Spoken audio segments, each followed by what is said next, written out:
আপুনি শৈশৱৰ কোনো এটা নিশালৈ মনত পেলাওকচোন। বিভিন্ন স্মৃতিৰ মাজতে চোতালত উৰি ফুৰা কিছুমান সৰু সৰু পোহৰ আপোনাৰ মনলৈ আহিছেনে? হয়, মই ক'ব খুজিছোঁ জোনাকী পৰুৱাৰ কথা। এটা সময় আছিল যেতিয়া নিশাবোৰ জোনাকী পৰুৱাৰ পোহৰেৰে ভৰি আছিল।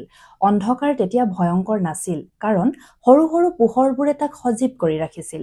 কিন্তু এতিয়া সেয়া যে কেৱল নষ্টালজিয়া। কেতিয়াবা ভাবি চাইছেনে জোনাকী পৰুৱাৰ শৰীৰত ধিমিক ধামক পোহৰবিলাক কেনেকৈ জ্বলে?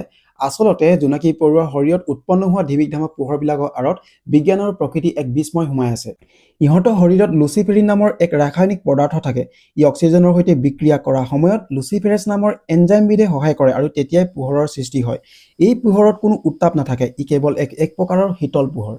এই পোহৰবোৰ হৈছে জোনাকী পৰুৱাৰ বাবে ভাষা। জোনাকী পৰুৱাই সংগী বিচাৰিবলৈ, ইটোৱে সিটোক সংকেত দিবলৈ আৰু শত্ৰুক সতৰ্ক কৰিবলৈ পোহৰ জ্বলায়। অৰ্থাৎ আমি চাই ভাল পোৱা প্ৰত্যেকটো ধিমিক ধামাক পোহৰ হৈছে সিহঁতৰ বাবে একোটা বাৰ্তা। কিন্তু এই বাৰ্তাবিলাক যেন এতিয়া হেৰাই গৈছে। বিভিন্ন কাৰণত জোনাকী পৰুৱাৰ সংখ্যা এতিয়া কমি গৈছে। যেনে ধৰক মানুহে সৃষ্টি কৰা পোহৰ, কীটনাশক দ্ৰব্য ব্যৱহাৰ, জলাভূমি ধ্বংস, বায়ু আৰু পানীৰ প্ৰদূষণ, গছ-গছনি ধ্বংস আদি হৈছে ইয়াৰ মূল কাৰণ। মূলতঃ মানুহৰ পৰিৱেশ বিৰোধী কাৰ্যবিলাকেই জোনাকী পৰুৱাৰ নিশাবোৰ কাঢ়ি লৈছে। আপুনি বাৰু এই কথাটো জানেনে যে জোনাকী পৰুৱা কেৱল এটি সাধাৰণ পৰুৱা নহয়, ই এক সুস্থ পৰিৱেশৰো সংকেত।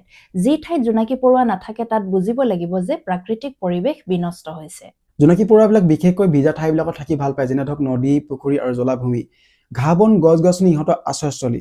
কৃত্ৰিম পোহৰত ইহঁত থাকি বেয়া পায় আৰু প্ৰদূষণৰ প্ৰতি অতি সংবেদনশীল। গতিকে আমি অন্ধকাৰকো গুৰুত্ব দিয়া উচিত। অতিমাত্ৰা হাৰত অপ্ৰয়োজনীয় পোহৰৰ ব্যৱহাৰ বৰ্জন কৰা উচিত। কাৰণ জোনাকী পৰুৱা নাথাকিলে কেৱল আমাৰ সোণালী শৈশৱেই নহয়, এই ধুনীয়া পৃথিৱীখনো নাথাকিব। আহক ভালে থাকোঁ আৰু ভালে ৰাখোঁ আমাৰ চৌপাশক।